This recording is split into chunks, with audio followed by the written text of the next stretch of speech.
कैसे हैं? Myself Pooja Joshi, I am your educator. पहचाना आप लोगों ने?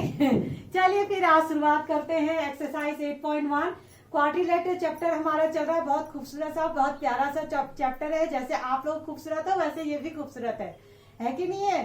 चलिए फिर आप लोगों के कुछ वीडियोस जो है इसके ऑलरेडी अपलोड हो चुके हैं, तो आप उनको पक्का देख लीजिएगा। पक्का समझ में आया? तब जाके कहीं पहले इंट्रोडक्शन, फिर उसके बाद आगे के वीडियोस, तब जाके आप इसमें आएंगे। चलिए आज हम शुरुआत करते हैं एक्सरसाइज 8.1 क्वेश्चन नंबर 10। ठीक है, okay. ABCD is a parallelogram. Parallelogram आपको दिया है और देखिए क्या क्या दिया है इसमें। Parallelogram AP and CQ are perpendicular. ये AP और CQ these are the perpendicular. ये दोनों क्या है? परपेंडिकुलर। परपेंडिकुलर मतलब जो 90 बनाते हैं उसको परपेंडिकुलर बोलते हैं। और पैलोग्राम की प्रॉपर्टी क्या थी? Opposite sides are equal and parallel, opposite angles are equal. Property याद करते हुए चलो, आपको भूलना नहीं है। क्या? Opposite sides are equal and parallel, opposite angles are equal. समझ में आया? ठीक है, चलिए बात करते हैं फिर। ओके, पहले हमें क्या क्या दिया है वो हम लिख लें।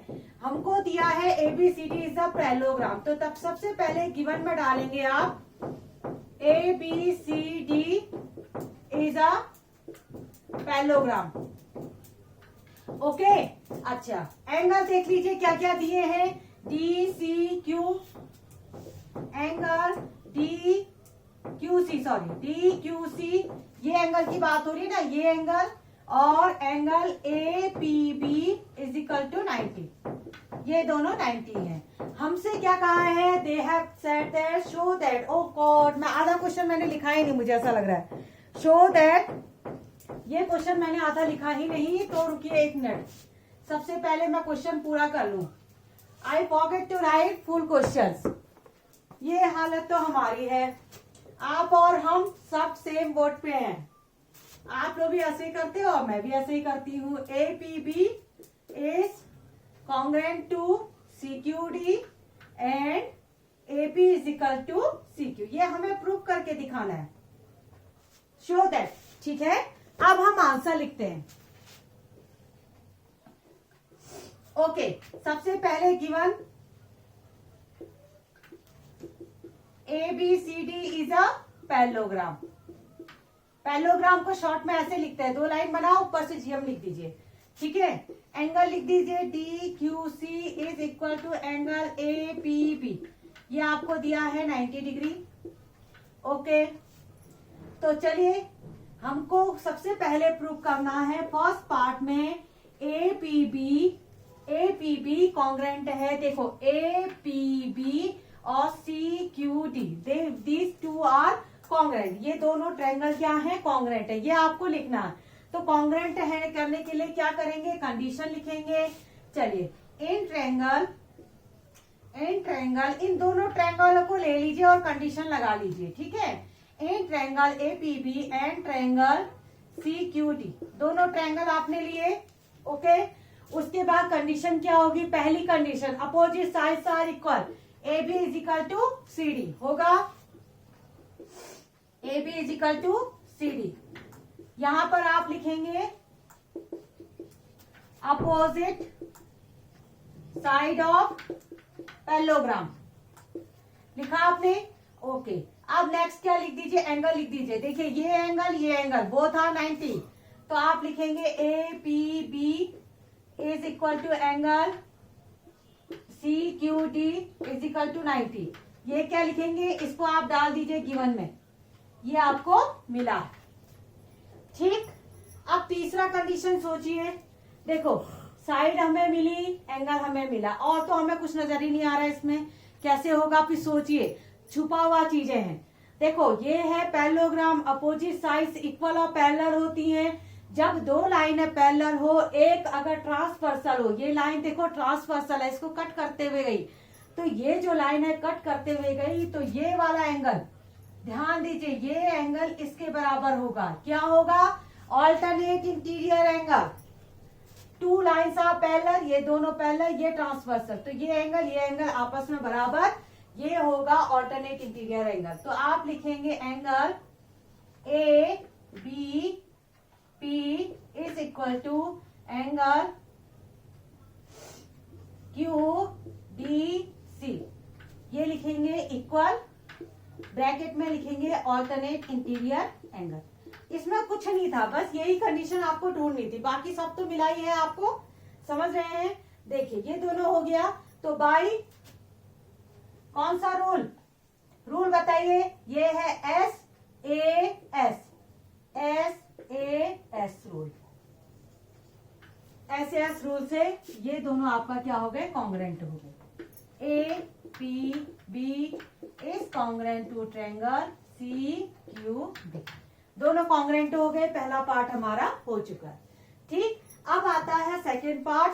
सेकेंड पार्ट कहना तो बहुत ही आसान है, हमसे कहा AP is equal to CQ, ये AP और CQ को बराबर करिए। कैसे करेंगे इस AP और CP को बराबर, भाई ये तो देखो ना, ये कॉन्ग्रेंट दोनों कॉन्ग्रेंट, तो कॉन्ग्रेंट होने का मतलब है ये साइड आपस में बराबर बाई CP/CT। ठीक है, तो आप लिख देंगे AP is equal to CQ, ये आया आपका CP/CT, ये दोनों इक्वल हो गए by CP/CT। Congruent part of corresponding triangle, इसका जो फुल फॉर्म होता है। समझ में आया, क्वेश्चन तो इजी था, जल्दी से आप लोग इसको नोट कर लो। चलिए कॉपी करिए।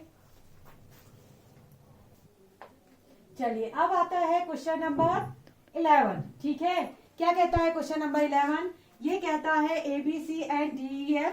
देखिए यहाँ पर दो ट्रायंगल हैं ABC और DEF। AB जो है DE के बराबर है, AB पैरेलल है DE। इसी तरह से BC जो है EF के पैरेलल है और BC जो है EF के पैरेलल है। तो आपको बताना है, कुछ क्वेश्चनों के आंसर आपको देने हैं। सबसे पहला पार्ट जो है वो है ABCD इज अ पैरेललोग्राम। इस ABED को आपने पैरेललोग्राम प्रूव करना है, इस वाले को। ठीक है, तो पैरेललोग्राम प्रूव करने के लिए सबसे पहले तो आप क्या लिखो, गिवन डालिए। क्या लिखेंगे गिवन में, देखो गिवन में जो जो चीजें दी हैं उसको लिख लो। AB is equal to DE और AB is parallel to D, हो गया, ये आपने लिख लिया। ठीक हो गया, और आपको क्या दिया है, BC is equal to EF और BC is parallel to EF। इसको इक्वेशन नंबर 1 डाल दीजिए, इसको इक्वेशन नंबर 2 डाल दीजिए, क्योंकि ये हमें काम मिलेगा और इसको हम लिख लेते हैं। ठीक, और पैरेललोग्राम है, ऑब्वियसली पैरेललोग्राम होने का मतलब ABC। अच्छा नहीं, पैरेललोग्राम की बात नहीं कही, हमें प्रूव करना। ठीक हो गया, चलिए फिर अब इसको शुरू करते हैं।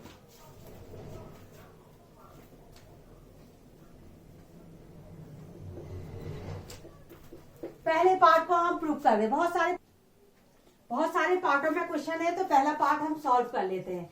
ठीक, ABED is a parallelogram. ABED, देखो इसमें हमें क्या दिया है, हमें दिया है यहाँ पर, देखिए यहाँ पर हमें दिया है ADBE, AB और D। देखिए यहाँ पर देखिए, इस वाले में अगर पैरेललोग्राम को देखें, ये AB हमें DE के बराबर दिया है। देख लो यहाँ पर AB जो दिया है वो DE के बराबर दिया है, और क्या दिया है, AB जो है वो पैरेलल है DE के बराबर। ये चीज आपको गिवन थी। ठीक है, ये चीज आपको क्या थी, गिवन थी। ये तो बहुत आसान सी बात है, ये साइड इसके बराबर, ये साइड इसके parallel.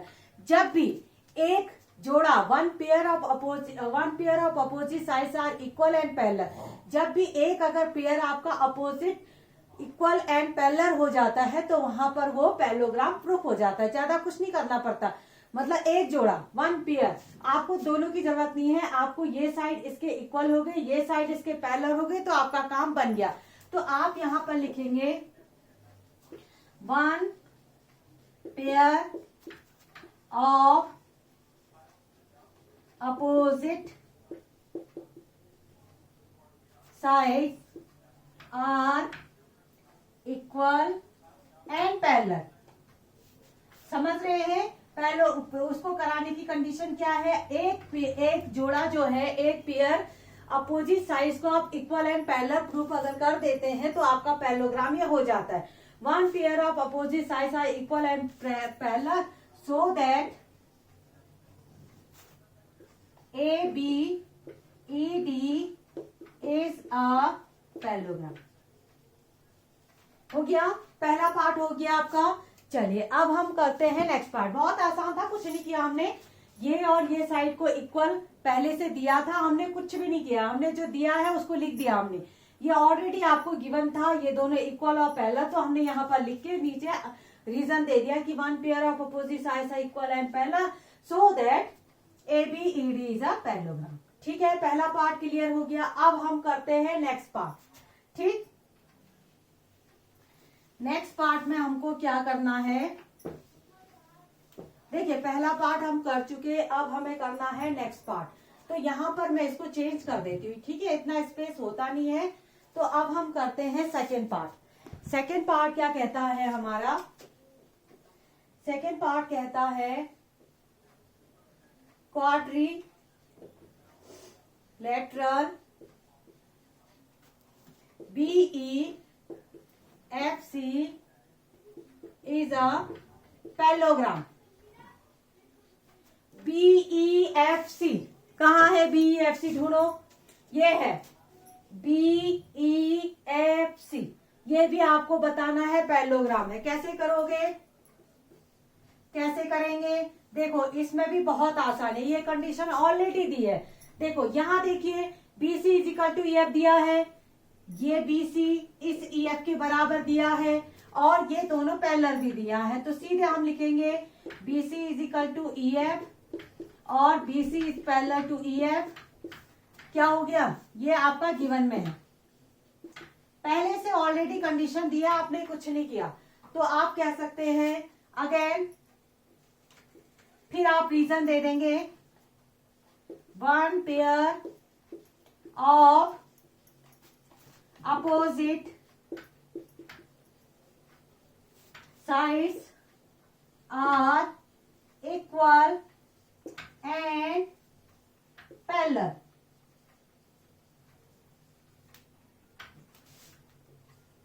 so that BCFE is a parallelogram. हो गया, दोनों पार्ट हो गए, ये इसके साइड के बराबर और पैरेलल, बस कुछ नहीं करना था, सीधे आपने रीजन लिखना था। हो गया, ये सेकंड पार्ट भी आपका हो चुका है। आप करते हैं थर्ड पार्ट। इनके रिजल्ट को याद रखिएगा कि क्या क्या हमने कहा। अब हम करते हैं यहां पर थर्ड पार्ट।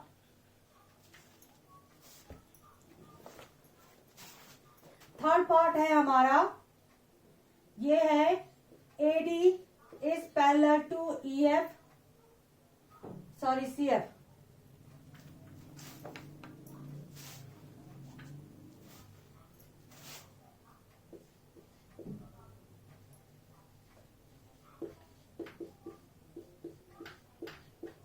देखो AD is parallel to CF, AD कहाँ है, ये AD is parallel to CF दिखाना है और AD is equal to CF दिखाना है, यानी कि इन दोनों को अपोजिट साइड्स को इक्वल और पैरेलल बनाना है। बना सकते हो, कैसे बनाएंगे, देखो पहले हम कंडीशन यूज करेंगे। देखो हमें केवल एक अपोजिट साइड्स को इक्वल और पैरेलल दिखाना है। कैसे करें, देखो AD जो है BE के बराबर है, नहीं सॉरी AD और BE का तो कुछ नहीं दिया है ना आपको। ओके, यहां पर एक काम कर सकते हो आप, देखिए यहां पर ये और ये, इसको आप पैरेललोग्राम प्रूफ कर चुके हो। पैरेललोग्राम अगर प्रूफ हो जाता है तो अपोजिट साइड से इक्वल एंड पैरेलल हो जाती है, आप जानते हो ना इसको। तो आप कहोगे AD is equal to BE and AD is parallel to BE। क्यों लिखा हमने ऐसा, क्यों लिखा, क्योंकि हम इसको प्रूफ कर चुके हैं पहले पार्ट में। हम यहां लिखेंगे AD ABED is a parallelogram. Reason लिखना पड़ेगा। आखिर आप इसको इक्वल क्यों लिख रहे हैं, क्योंकि हम ऑलरेडी इसको प्रूव कर चुके हैं कि ये दिस इज अ पैरेललोग्राम। अब जब पैरेललोग्राम हमने प्रूव कर दिया, जब हमने पैरेललोग्राम ऑलरेडी हम प्रूव कर चुके हैं, तो अपोजिट साइड तो इसकी इक्वल और पैरेलल हम कह सकते हैं। इस साइड को इसके बराबर और पैरेलल। ठीक है, ये कंडीशन आ गई आपकी। अच्छा, इसको आप कह दीजिए क्वेश्चन नंबर 3 कह दीजिए, यहां पर नाम दे दीजिए इसको। ठीक है, इसी तरह से यहां देखें जरा, इस वाले इसको देख लीजिए आप। अच्छा, ये और ये देखिए, ये दोनों भी आपने क्या कर रखा है, ये वाला देखिए BEFC, इसको भी तो आपने पैरेललोग्राम प्रूव किया है। किसको, BEFC को आपने पैरेललोग्राम प्रूव किया है। इसका मतलब CF और BE आपस में इक्वल होंगे और पैरेलल होंगे। कौन, CF एंड BE। ठीक है, ये लाइन और ये लाइन, क्योंकि पैरेललोग्राम जब प्रूव कर देते हैं तो अपोजिट साइड से इक्वल और पैरेलल अपने आप हो जाती है। तो यहां पर आप लिख देंगे CF is equal to BE and CF is parallel to BE। हो गया। ब्रैकेट के अंदर क्या रीजन लिखेंगे, आप लिखेंगे BEFC is a पैरेललोग्राम। देखो, दोनों पैरेललोग्राम हो चुके हैं, यहां पर हो चुका है। अच्छा, रिजल्ट 3 और 4 को देखिए तो जरा, 3 और 4 को देखिए। देखो, जिसके लेफ्ट राइट आपस में बराबर है, लेफ्ट अपने आप बराबर हो जाता। देखो, BE यहां भी है, BE यहां भी है, दोनों जगह B है। जिसके राइट बराबर है तो अपने आप लेफ्ट बराबर हो जाएंगे। तो आप लिखेंगे फ्रॉम 3 and 4, 3 और 4 की बात हम करें, दोनों के राइट बराबर है तो लेफ्ट अपने आप बराबर। AD is equal to CF and okay, right hand side is equal, both right hand side is equal, तो left already equal, means AD is parallel to CF। ध्यान देंगे इस बात को, ये दोनों आपस में बराबर तो ये दोनों आपस में बराबर, अगर ये दोनों आपस में इक्वल तो ये और ये आपस में पैरेलल। ठीक है, तो हमारा ये कंडीशन आ चुकी है। हमसे कहा था AD is parallel to CF दिखाओ और AD is equal to CF दिखाओ, ये हमने कर दिया काम। ये देखिए, रिजल्ट आपका आ चुका है, ये आपका प्रूव हो गया। थोड़ा सा इस पार्ट को अच्छे से देखिए, एक बार नहीं आता है तो रिवाइंड करके देख लो। ठीक है, अब हम करते हैं 4th पार्ट। थोड़ा पार्ट इसमें कुछ ज्यादा लंबे हैं। ठीक है, पार्ट इसमें कुछ ना ज्यादा लंबे हैं, तो घबराने की जरूरत आपको है नहीं। जो है धीरे धीरे आराम से क्लियर तो हो जाएगा। Don't worry, be happy. आजकल क्या चल रहा है आप लोगों का, मजे चल रहे हैं, स्कूल तो सारे बंद हैं, तो मस्ती भी चल रही है, पढ़ाई भी चल रही है। कुछ बच्चे तो एंजॉय ही कर रहे हैं, कोई बच्चे थोड़ा पढ़ाई भी कर रहे हैं। दोनों काम अगर आज साथ में चलाएंगे तो बेटर रहेगा। ठीक है, तो अब आता है आपका 4th part.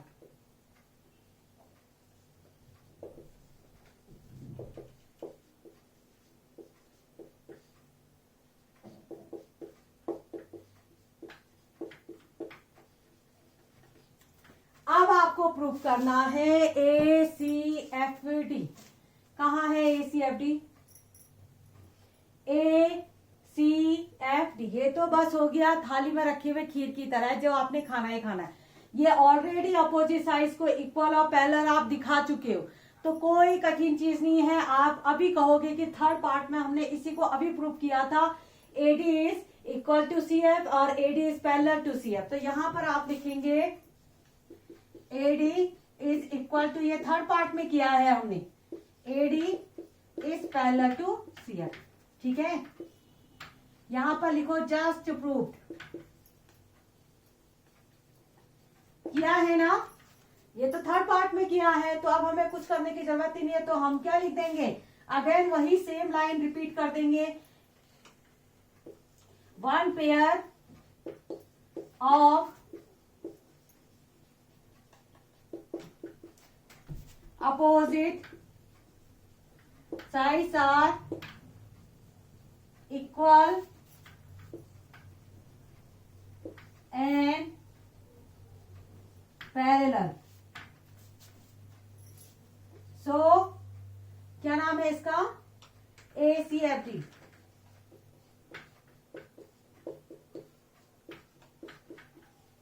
ACFD is a parallelogram. ठीक, ये पार्ट भी हमने कर दिया। अब fourth part, fifth part clear है ना?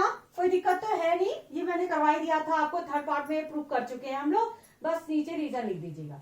ओके, अब हम करते हैं इसका फिफ्थ पार्ट।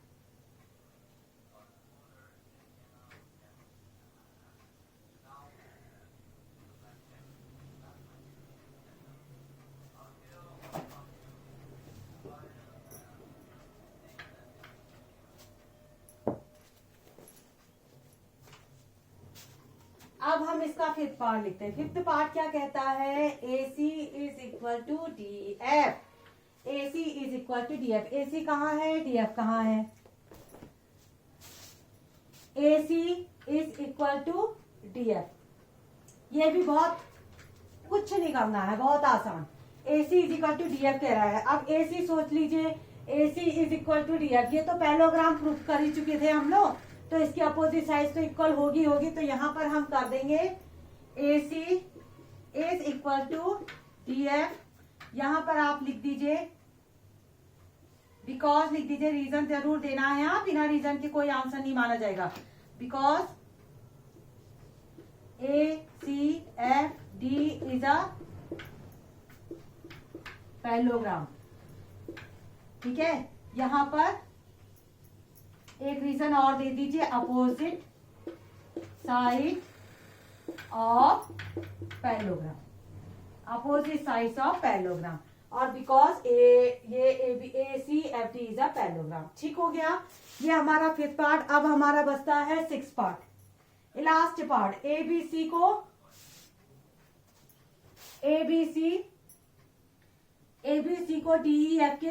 DEF कहाँ है? DEF के कॉन्ग्रेंट प्रूफ करना है।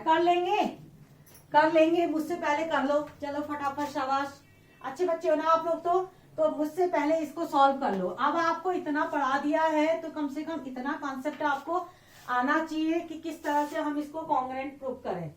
बस आप कंडीशन ढूंढ लीजिए 3 और you will get your answer.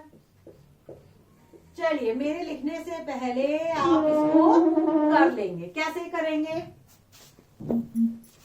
इन दोनों को कॉन्ग्रेंट बनाना है। ठीक है, देखो, AB is equal to DF होगा, सॉरी, हाँ, AB is equal to D होगा। लिख लो फिर, चलो शाबाश। AB is equal to D है, ये तो आपका गिवन था, पहले से आपको दिया था कि ये दोनों इक्वल हैं। ओके, और BC is equal to EF,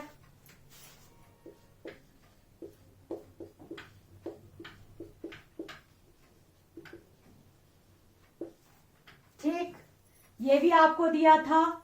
अब ये थर्ड साइड देखो, एंगलों की कोई बात नहीं है क्योंकि एंगल वाला कोई सीन नहीं बन रहा है यहां पर। देखो, AC is equal to DF, AC is equal to DF। इसको क्या लिखोगे? इससे जस्ट पार्ट में आपने यही लिखा है, जस्ट प्रूव्ड। इससे पहले वाले पार्ट में आपने कहा था कि ये एक पैरेललोग्राम है तो अपोजिट साइड्स अपने आप बराबर हो जाएंगे। ठीक है, तो बाय कौन सा rule? SSS rule, triangle ABC is congruent to triangle DEF। हो गया, सारे पार्ट हमारे हो चुके हैं। आप जल्दी से इसको कॉपी करो। ठीक है, जल्दी से ही कॉपी करेंगे आप लोग। चलिए बच्चों, इस एक्सरसाइज का सबसे लास्ट क्वेश्चन नंबर 12 ये रहा आपके सामने। बड़ा इंपॉर्टेंट क्वेश्चन है और बिल्कुल डिफरेंट है। वैसे तो हर क्वेश्चन इंपॉर्टेंट है इसमें, लेकिन ये सबसे अलग है क्योंकि इसकी प्रोसेस अलग है। बिल्कुल बहुत चीजें आपने करनी है अपनी ओर से, इसलिए थोड़ा सा टफ बच्चे समझते हैं इसको। चलिए ध्यान से देखेंगे क्या क्या दिया है। ABCD से ट्रेपीजियम, ये ट्रेपीजियम आपके पास है ABCD, और AB is parallel to DC है, ये दोनों आपस में पैरेलल है। इसी तरह से AD is equal to BC दिया है, AD is equal to BC आपके पास है, तो आपको प्रूव करना है, ठीक है। शो दैट, पहला वाला पार्ट अगर मैं लिखूं, ये था हमारा angle A is equal to angle B। एक एक करके सॉल्व कराते हैं, ठीक है, सारे पार्ट में नहीं लिखती हूँ, पहले एक करते हैं, फिर दूसरा, फिर तीसरा, इस तरह से। चलिए फिर अब इसका सॉल्यूशन। सबसे पहले आप गिवन देख लीजिए, गिवन में क्या क्या है। गिवन में आपको दिया है AD पैरेलल टू CD, ये दिया है, AD is equal to BC, ये दिया है। ठीक हो गया, दो चीजें आपको दी हैं। अब आता है इसका प्रूफ। पहला पार्ट हम सॉल्व कर लेते हैं। अच्छा, अब इस क्वेश्चन को थोड़ा सा ध्यान से आप देखेंगे कैसे होगा। देखो, AD is equal to BC आपको दिया है, क्या दिया है, AD is equal to BC, ये तो आपका क्या है, गिवन है, ये तो ऑलरेडी आपको दिया है। ओके, अच्छा ये देखिए, ये जो है हमने CE लाइन जो है, यहां पर आप लिख लो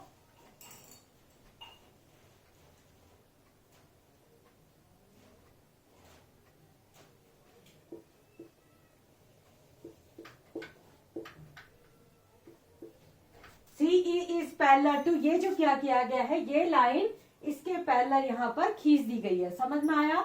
ये लाइन जो है इसके पैरेलल खींच दिया गया है, ये इसने दिखा रखा है और आपको बताया है कि ये लाइन इसके पैरेलल खींची हुई। जब अपोजिट साइड्स क्या होती हैं, पैरेलल होती हैं, इक्वल होती है, इसका मतलब क्या हुआ कि यहाँ पर देखिए ये साइड इसके पैरेलल है, तो ये एक पैरेललोग्राम की शेप बन गया, तो ये साइड इसके बराबर हो जाएगी, ठीक है।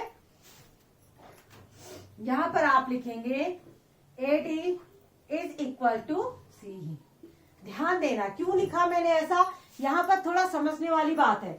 देखिए, ये लाइन जो है, यहां पर जो CE लाइन है वो AD के पैरेलल ड्रॉ की गई है, ठीक है, पैरेलल ड्रॉ करी है, तो ये क्या हो जाएगा, ये अपोजिट तो ऑलरेडी पहले से ही पैरेलल थी। देखो, AB जो था वो CD के पैरेलल पहले से था, अब इसी AB लाइन को आगे बढ़ा दिया गया, इसको ऐसे पैरेलल खींच दिया गया इसके, तो आप देखेंगे ये दोनों अपोजिट साइड्स ऑफ पैरेलल, यहां पर भी अपोजिट साइड्स ऑफ पैरेलल, तो इसका मतलब ये क्या बन गया, एक पैरेललोग्राम बन गया है। पैरेललोग्राम बनने का मतलब है इनकी अपोजिट साइड से इक्वल हो जाएंगे, इसका मतलब AD is equal to CE।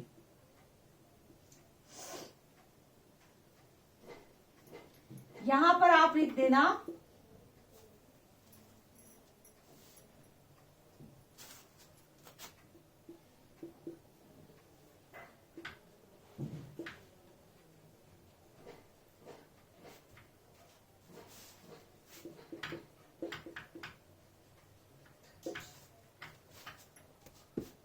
ठीक हो गया, तो यहां पर आ गया opposite sides are equal in parallelogram. Okay, यहाँ पर दो बातें आपकी क्लियर हो गई। अच्छा, इन दोनों को देखिए, ये है इक्वेशन नंबर 1 बना दीजिए, इसको इक्वेशन नंबर 2 बना दीजिए। इक्वेशन नंबर 1 और 2 में देखिए, लेफ्ट आप अपने आप बराबर है, लेफ्ट आपके बराबर है, तो राइट भी क्या हो जाएंगे, बराबर हो जाएंगे। From 1 and 2।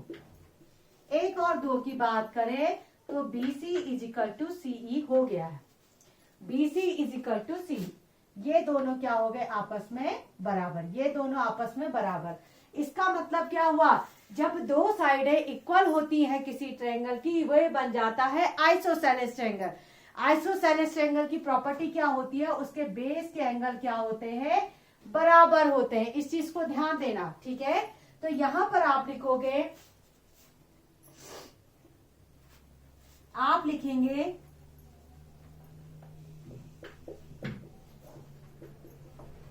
Opposite sides are equal so that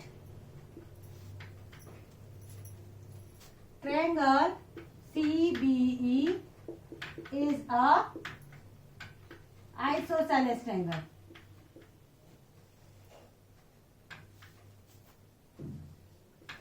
okay, यहां पर समझ में आया, BE is equal to CE है, तो ये आइसोसेलेस ट्रायंगल है।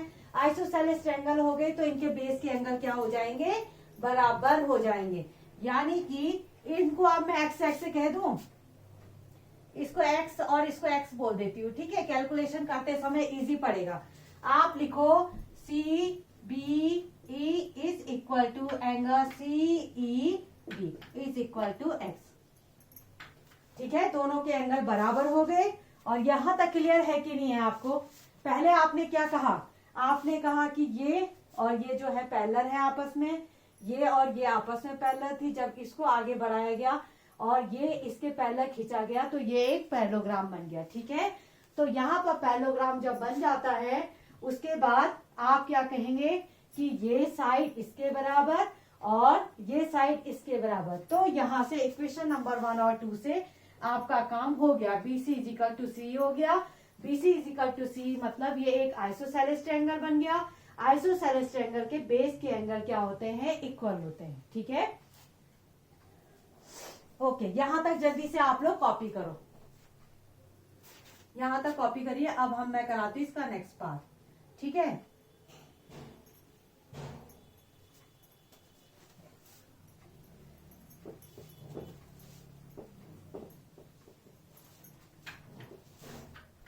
देखो यहां पर हम पहुंच चुके थे। अब किसी तरह से हमें angle A is equal to angle B निकालना है। अब कैसे करें? देखो यहां पर ध्यान देना, ये लाइन इसके पैरेलल है, दोनों लाइनें आपस में पैरेलल हैं। जब दो लाइनें पैरेलल होती हैं कि जो उसके इंटीरियर के जो एंगल होते हैं उसका सम 180 होता है। यानी angle A plus angle E कितना होना चाहिए? 180। कितना होना चाहिए? Angle A plus angle E is equal to 180 degree. यहां पर लिखे सम ऑफ इंटीरियर एंगल।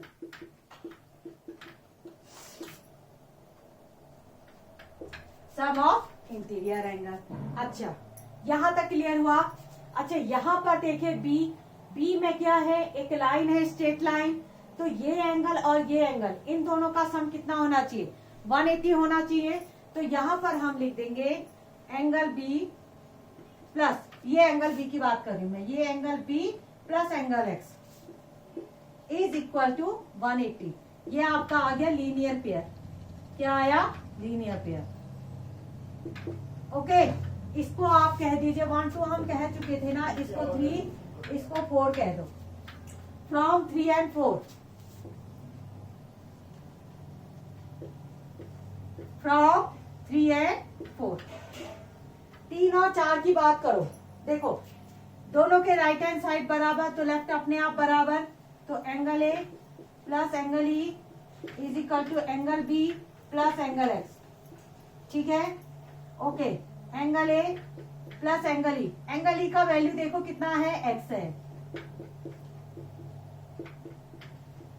देखो ये दोनों ये आपस में कट गए, सेम हो गए। अपोजिट साइड्स में क्या होते हैं? अगर सेम साइन के हो तो कट जाएंगे। तो angle A is equal to angle B आपको मिल गया। बस पहला पार्ट आपका क्लियर हो गया। ये एंगल ए एंगल बी आपको मिल गया। चलो जल्दी से इतना कॉपी करो, फिर हम कराते हैं इसका दूसरा पार्ट। चलिए इसका हम करते हैं आप सेकेंड पार्ट। सेकेंड पार्ट में हमसे कहा एंगल सी और एंगल डी को बराबर करो। Angle C is equal to angle D, इसको आपस में बराबर करो, ठीक है। तो ये काम हम कर चुके हैं। पहला पार्ट तो हम कर चुके हैं, एंगल ए को एंगल बी के बराबर हमने रख दिया है। आपने कॉपी किया था नहीं किया था? अगर नहीं किया था तो इसको रिवाइंड कर लीजिएगा, ठीक है। एंगल सी और एंगल डी को बराबर दिखाने। अब कैसे दिखाएं? ध्यान दो, इधर ये ट्रेपीजियम है, ये साइड इसके पैरेलल है। तो यहाँ पर ये एंगल और ये एंगल का सम 180 कर सकते हो, सम ऑफ इंटीरियर एंगल।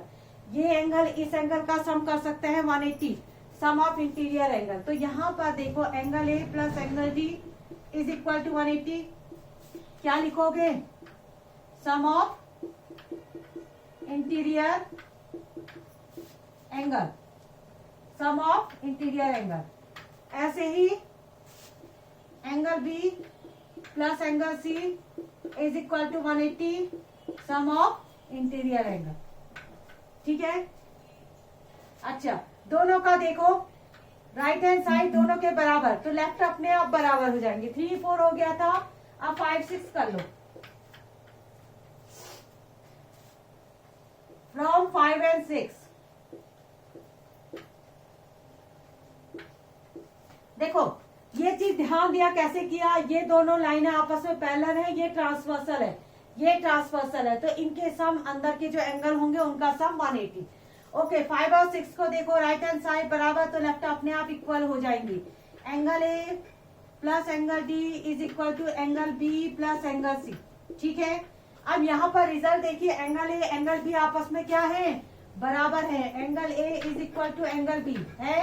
इस रिजल्ट का हम यूज करें, कैसे करेंगे, इसकी जगह भी चलिए क्या पहुंचे थे हम लोग, angle A plus angle D is equal to angle B plus angle C. ठीक है, हमको पता है angle A is equal to angle B है ना, तो एंगल ए आपस में एंगल बी के बराबर है, तो उस एंगल ए की जगह पर हम एंगल बी लिख सकते हैं क्या, दोनों आपस में बराबर है तो कुछ भी लिख दीजिए, एंगल ए लिख दीजिए या एंगल बी लिख दीजिए, दोनों सेम है तो ए की जगह मैंने बी लिख दिया। अब ये देखो दोनों कैंसिल हो गए, तो angle D is equal to angle C या angle C is equal to angle B. Clear हो गया ना, तो इसका हमारा सेकेंड पार्ट भी हो चुका है। ठीक है, अब डायगोनल जो है, अब हमने इसमें थोड़ा सा हमने काम करना है। अच्छा 2 पार्ट हमारे हो चुके हैं, अब ये आप लोगों ने कॉपी कर लिया होगा तो मैं सब इरेज कर रही हूँ। हाँ चलिए जल्दी से कॉपी कर दीजिए, 1 2 3। अब मैं करवाती हूँ इसका थर्ड पार्ट है।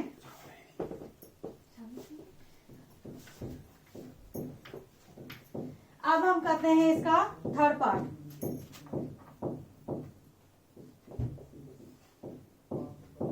Triangle ABC is congruent to triangle BAD। देखो आपको इन दोनों को कॉन्ग्रुएंट करना है, किसको, आपको करना है ABC और BAD। ठीक है, अच्छा दोनों को कॉन्ग्रुएंट करना है, तो दोनों को कॉन्ग्रुएंट कैसे करेंगे, सबसे पहले तो आप एक यहाँ पर लाइन ड्रॉ कर दीजिए, ये इस तरह से आपने लाइन ड्रॉ करनी है। ठीक है, इसको आप O मान लीजिए, आपसे कहा है ABC और BAD, यानी कि ये और ये इस वाले ट्रायंगल को आपने कॉन्ग्रुएंट करना है, किसको, तो यहाँ पर लिख लीजिए in triangle ABC and triangle BAD। ठीक है, अच्छा इसमें देखिए क्या क्या है, AB is equal to AB common, ये क्या है कॉमन है, AB is equal to AB। देखो ये साइड जो है दोनों ट्रायंगलों की कॉमन है, ये साइड और ये साइड, देखिए ये साइड कॉमन है। अच्छा एंगल A और एंगल B दोनों का देखिए, ये दोनों भी आपस में इक्वल हैं।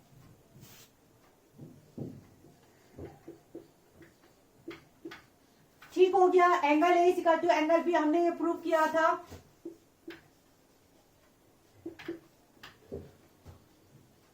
ये हमने प्रूव किया था। और थर्ड चीज हम क्या कह सकते हैं, देखिए AD is equal to BC, ये ऑलरेडी हमको दिया था, AD is equal to BC, तो बाई कौन सा रूल लगाएंगे, इसमें लगाएंगे बाई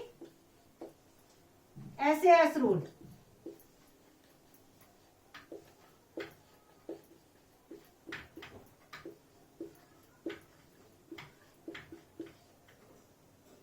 ये दोनों क्या हो गए, कॉन्ग्रुएंट हो गए ही नहीं हो गए। चलिए ये थर्ड पार्ट भी हमारा हो गया।